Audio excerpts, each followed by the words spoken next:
Nitin Soni is now with us. Nitin, first, what do you make of the price hike announcement? Do you think that's an announcement which surprised the street? Two players coming in together announcing a price hike? Yeah, thanks for having me on the show. So this was something which is direly needed for Vodafone Idea, given the fact that if Vodafone Idea were to pay this large unpaid dues, they would be in a financial distress. So this price hike is positive for the industry, and it was long time coming. Given we have been saying that the prices at the current level of 109, 110 ARPU for Idea and 128 for Bharti is unsustainable in the short to medium term.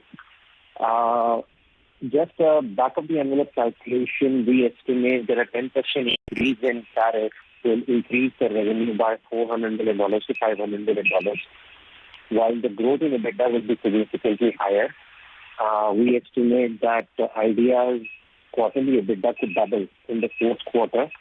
The last quarterly EBITDA was only INR 10 billion, and that could double in the fourth quarter when Vodafone Idea will realize the full benefit of this tariff hike based on an assumption of 10% tariff hike.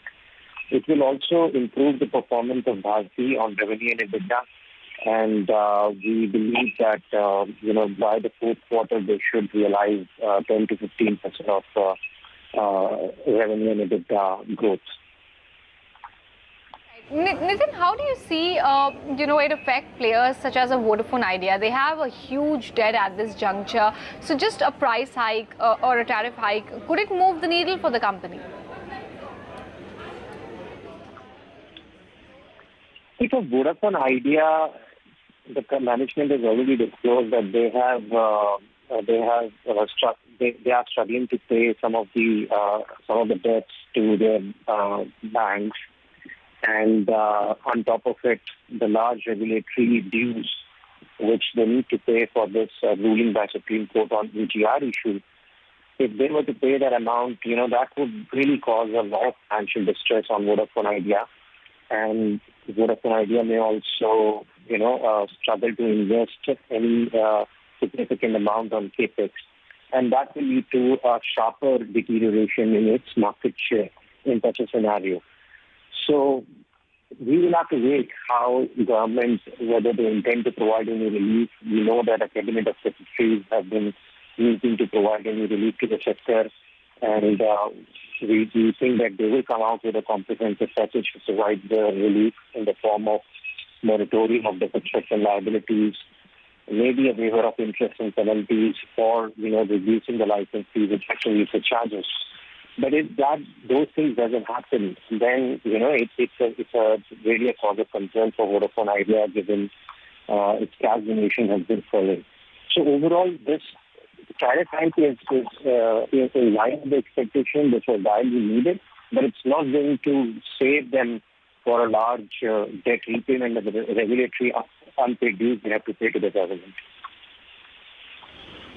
Right. Nitin, just wanted to get a sense, if they do a 12%, 15% sort of a price hike, what is the sense that, you get? Will it be something which will be quite meaningful, or they need to do more price hikes in order to, make their debt commitments much faster?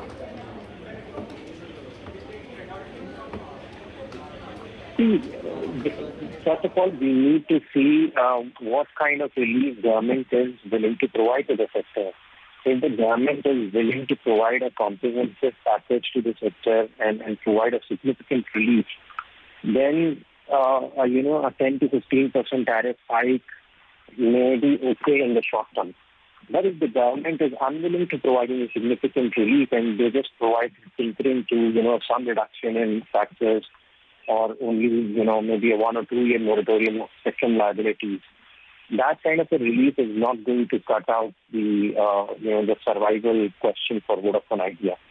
And then in that scenario, they will have to increase the tariff much higher. And we also have to remember the fact that Vodafone Idea's ARPU is already lower than both Jio and Bharti. So they are at 110, while Jio and Bharti is at 125 to 128. So they have a headroom to increase tariff. So they can increase tariff to take that to, by 50-20% to around 130 plus levels. But at the same time, if they do that, they will start losing subscriber base to Jio, because Jio has a great momentum right now to increase their subscriber base. They're already adding about 7 to 8 million subscribers. So we'll have to, it is a very dynamic situation. We'll have to see how Jio also responds to this.